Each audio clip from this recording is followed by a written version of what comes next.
but we do pray for them and do appreciate the opportunity this morning to share with you. Most of you here know me. Few folks viewing online may be new. I work with Staris Ministries. It's mentioned. It's written at the top of that slide, and it's a ministry. Staris means the cross in Greek, so it's just the cross that we reach out to men and women dealing with addictions. We're looking at a message today from 1 Samuel, and we're going to read some verses in a while. Those of you that attend White Marsh Baptist and some who are viewing online may be aware that Pastor Dave has been going through the book of 1 Samuel. And several months ago when he began, and we're going to read through some of that today in a few moments, he touched on the despair of Hannah and the struggle that she had with being barren, not having children. And you also might remember, those of you here, that probably two or three weeks after that, Pastor Dave asked my wife Peggy if she would be willing to be interviewed and then have it shown. And then he showed it here during during both services on that particular Sunday. And the message is entitled, "Why Are You So Upset?" And what we're thinking about here today is how we treat others, probably not often knowing what they're going through and assuming that they should not be upset for something that might be trivial to us, might seem trivial to us, or maybe we don't even know the depth of things. And so in that video, he talked to Peggy about her inability to bear children, and her first marriage was filled with despair and opportunities, tries at having children, and they were unable, she and her first husband. And she said to me after that service, that when we were here, and kind of what prompted Pastor Dave to want to talk with her, was her husband said a very similar thing that Elkanah said to Hannah on a monthly basis. When pregnancy was unattainable, he would ask her, "What's the problem?" And not really understanding that it was a deep, deep hurt. And so, there's other details in there. Won't get into any of that. It's really kind of some private things there. But she was sharing that. And what she said, the second point in that message, I mentioned it here last time I was preaching, was that we often don't know really what someone's going through. We often don't know why they are so upset. And we want to be careful how we treat them and how we address that. And I want to ask a question. And this message today in part was prompted by some conversations that I'm around in traveling, talking with families, talking with people. That's what I do in our ministry work. I drive around to homes or wherever it might be and meet with folks, meet with families of folks struggling with addictions, depending on what their willingness is to meet. But so oftentimes somebody will present their dilemma, present their plight. And I'll hear comments from people like, well, they get what they deserve. And it's no wonder they're there. Now, most of you know, I don't hide it, I don't broadcast it, but I was on drugs for 20 years, 15 of those fairly heavily, quite heavily. And so I did a lot of things that warranted negative consequences. But when I hear that comment from folks, most times it's professing believers. And really what they're saying, really what I'm hearing, is that this person doesn't deserve help. And really, if we extrapolate it out, if we think it through, they might even think they don't deserve the Lord. Now, I know none of us deserve the Lord, but he came and died and offered his life that we might have eternal life. And so our goal is to try to see that person in front of us as one who has potential to be in his family, just like we are, those of us who are saved. And so learning to do that, and so asking that question, what's commonly going on is there's something deeper that somebody is struggling with. I chose to put things in my system, but I was covering an immense traumatic hurt that I was dealing with. Nothing really that happened to me per se. I had a fairly normal childhood, but just internally I was so distraught. I was over at Justin Talbot's on Thursday. He works with our ministry, and he and I get together most Thursday mornings to talk about life and ministry and things like that. And this past Thursday, he was showing me a video that he's working on, and he's talking about dealing with trauma that people are suffering through. And I suggested, when I heard that, I suggested that you might want to define trauma as to what you're describing there, because we often think of trauma as somebody in shock trauma, somebody with losing an arm in an accident or bashing their head, losing an eye, just dramatic physical things. And that can be traumatic. It is traumatic. We think of trauma as, emotional, sexual abuse or physical abuse, but what he's trying to share, what we're trying to share often is it doesn't have to be that visibly desperate to be trauma. You can go through things that to others don't seem very significant or terribly troublesome. But for the individual going through it, it is traumatic. And so we want to be sensitive. My desire is to hope for myself and for us to be a little more sensitive to people who are going through difficult times. There's a phrase I often share that's given in counseling courses, but it's shared elsewhere. It's called active listening. It's not a very complicated phrase, 2 words, active listening. And active listening simply is really hearing what somebody is saying, really listening to them. And we need help with that. Because so often, over the years, I hope I'm getting better, but so often our initial thought, particularly as a Christian maybe, is they just need the gospel. They just need to hear about Jesus. They just need to stop. I mean, if it was that simple, people wouldn't find themselves addicted. If I could just stop, I would have, but I couldn't because I was covering something that I hadn't resolved. Ultimately, it was my life with the Lord, but there were other things going on inside, and I needed somebody to hear them. And I'm not blaming anybody, but they weren't really hearing me. There weren't many people around back then to listen. We want to be listeners and do that, be active listeners. And so when somebody says something, we might reflect it back to them. They say they're going through a particular situation. Well, this is the problem. This is why, or that's why. But maybe just say, can you tell me a little bit more about that? Sharon, who often plays flute with us and sings, she's not here today. She's covering a church down in D.C.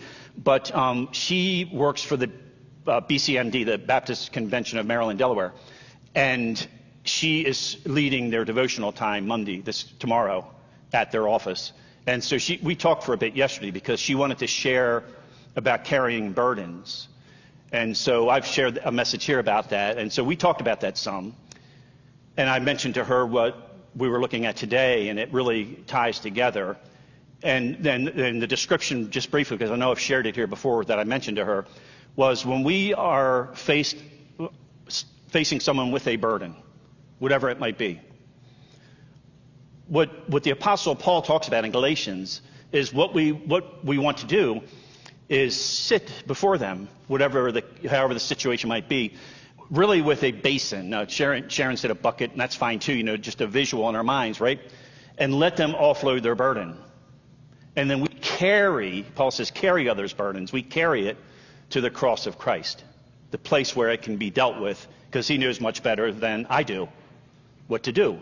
But what often happens is we then sort of do that and then just go back and talk to that person, whether it's a day later, a moment later, whatever it might be. But we really need to wait to hear what the Lord has to say about that, because he may give us some insight that we hadn't thought about. He may even show us some things that the person is going through. I've had that before. Not some secret knowledge, but just, given a little bit more of a sense of, maybe this is why they're struggling. And then take that back to them and help them to put those things into practice, if you will. I officiated several memorial services this year. Most years I would officiate a few, and several of those were of families that I didn't know.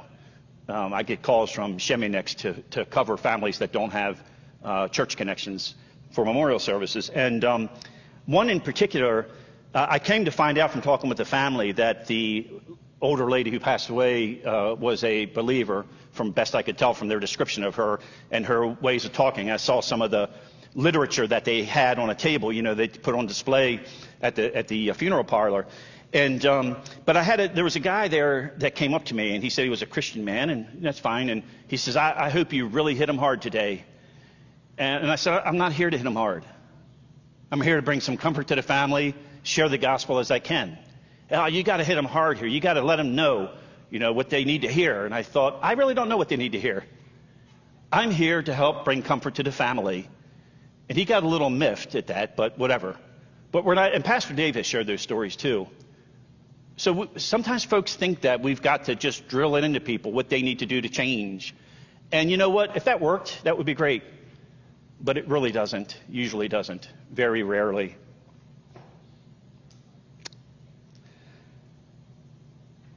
I mentioned a few times here speaking about entering into lives and what that's like. And any of you, I don't know if any of you are familiar with enneagrams. I don't do a lot of assessments, but I do personality assessments. I think they're helpful. I'm not particularly fond of the enneagrams, but that's okay. Some people like it, whatever works for you. But what's interesting about that, if you're familiar with it, it's a pie chart, and you go through an assessment, and then it tells you what sort of you are and your personality. And every person I know that has done that has declared that they're an empath, meaning they're empathetic. They're not. Most of the people I know, they aren't. And I would tell them that. I just don't think that's right. I think what you did was you filled it out based on the way you think you should be. And so you got a false answer. And I say that to them because they need to work on that instead of assuming they are. So to be empathetic to someone, and we looked at that probably last year, the year before, and juxtaposed that with sympathetic. Sympathy is symbiotic. It's feeling sorry for somebody going through something. That's sympathy. Empathy is actually entering in. M is to enter in. Again, some of you might remember that. I just think that's important because our role as ambassadors, which we spoke about last time we were here earlier this year, is to enter into lives. But we enter in sometimes with a hammer, swinging, assuming that that's going to help change. And then when people don't respond, we ask them why they're so upset. And really, they just want to be heard. Let's read from the scriptures. If you have your Bible, it's not on the screen, but I'll read the verses from 1 Samuel. And we're going to look at some verses from the book of 1 Samuel and talk about the relationship that Hannah had with Elkanah and Peninnah. And again, you'll recall this because it's not too many months ago. Pastor Dave went through that as well. So the first verse is just really a recounting of the lineage of Elkanah. We're going to start in verse 2 of 1 Samuel chapter 1. It's talking about Elkanah. It says he had two wives. The name of one was Hannah. The other was Peninnah. Peninnah had children, but Hannah had no children.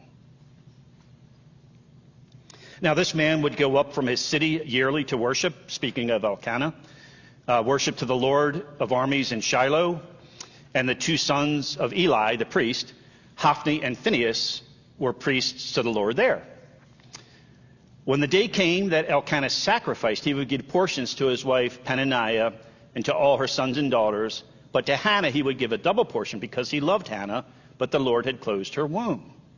And I read that and I think, that's nice that he did that, but he still really wasn't listening. He was doing kind things.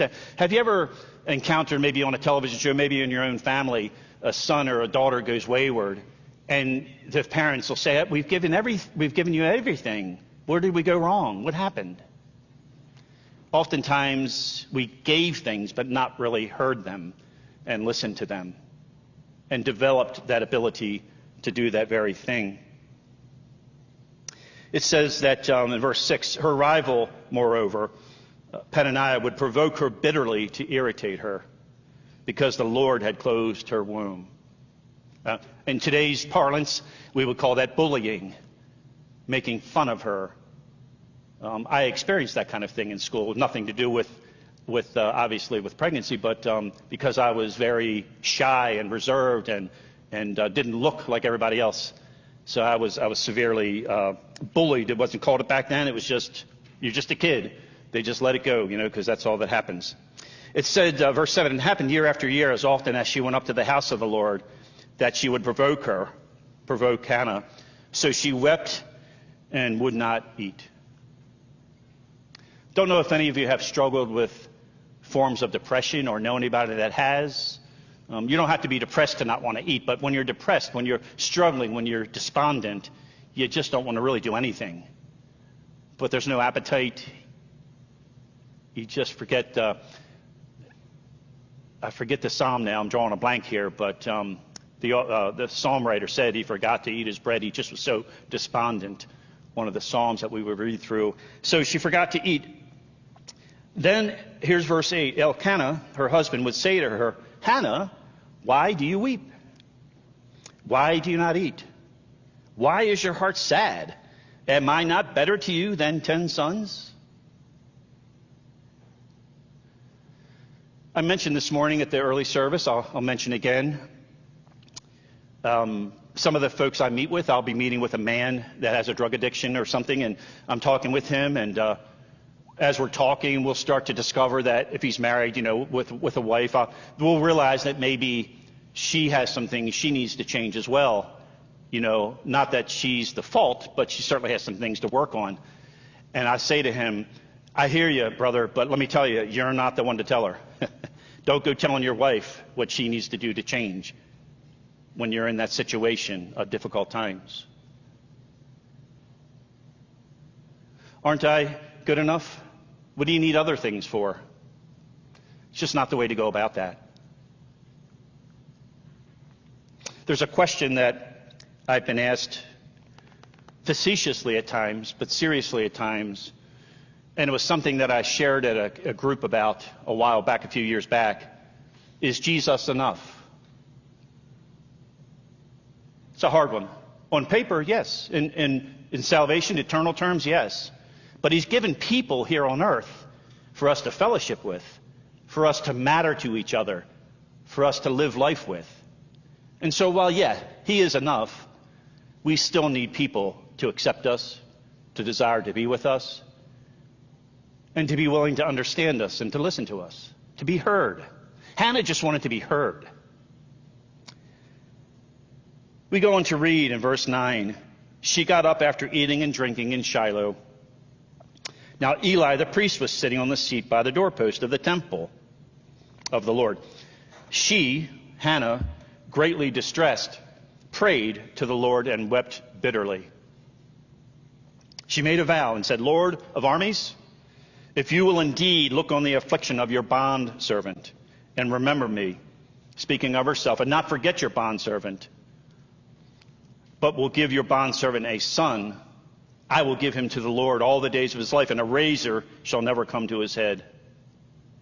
Verse 12. Now it came about, as she continued praying before the Lord, that Eli was watching her mouth. As for Hannah, she was speaking in her heart. Only her lips were quivering, but her voice was not heard. Have you ever been to a place of despondency where you just can't even speak? Or you're so distraught, you don't even know what to ask the Lord. You're just praying, but you can't really get the words out. We know in Romans 8:26, when we don't know how to pray, the Holy Spirit intercedes with groanings too loud for words. And so we have the Spirit who helps us, our hearts, to connect with the Lord, even when we're not able to speak. Well, Eli didn't wait for that moment to end and go ask if he could help with anything or if there was something else that she needed. His response was that he thought she was drunk. He said to her in verse 14, how long will you behave like a drunk? Get rid of your wine. But she answered and said, no, my Lord. I am a woman despairing in spirit. I have drunk neither wine nor strong drink, but I have poured out my soul before the Lord. My desire for everybody I meet with would be that they would stop taking drugs pretty quickly after I start meeting with them or whenever. It's important to stop. I mean, it's not a small thing that we're dealing with. But the reality is for most people, studies will back this up, it takes quite a while for those who do gain success.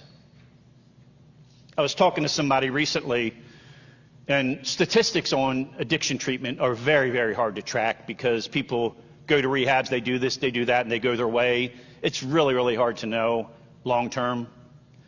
But the best studies that have been taken over decades now show that about 1 in 10 make significant recovery. Not very good odds. But there's hope for every one of those other 9. And we never know when they might come to know him. My mother, I mentioned this morning, one of the things that she said to me when I was young, well, in my younger than I am now, but I was probably around 20 years old.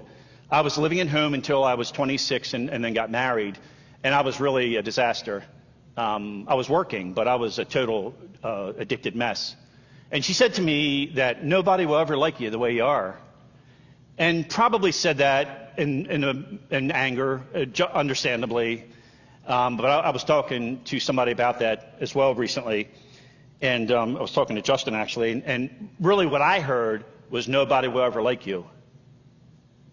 And that's today I don't think that. But that really stuck with me for a long, long time. Now, I'm not blaming her. I'm the youngest of 6. It was a house full. We were poor. It wasn't like she just was. But he was aggravated. But you know what she did do as well, which I didn't really like back then, was she told me she was praying for me quite frequently. And I didn't want to hear that because I guess I thought, if you're praying, what's wrong? But then once I got saved and clean in 1996, she was diagnosed with cancer that same time. But she lived for 4 more years. So we were able to have some conversations. And I said to her sometimes, I said, why did you pray all those years? Peggy and I went to Ireland in 2000. She died in 2000. And she was very, very, very ill. It was clear she wasn't going to last much longer. And we were scheduled to go to Ireland for our first trip for Staris. And we decided not to go. And she says, you have to go. That's why I prayed.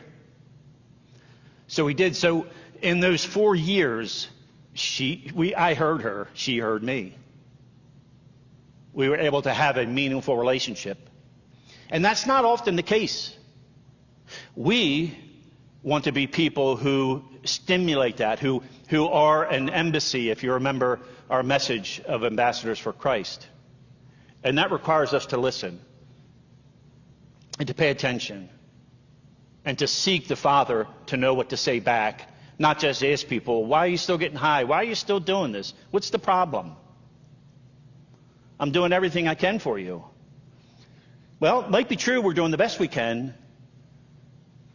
but certainly they must need something else.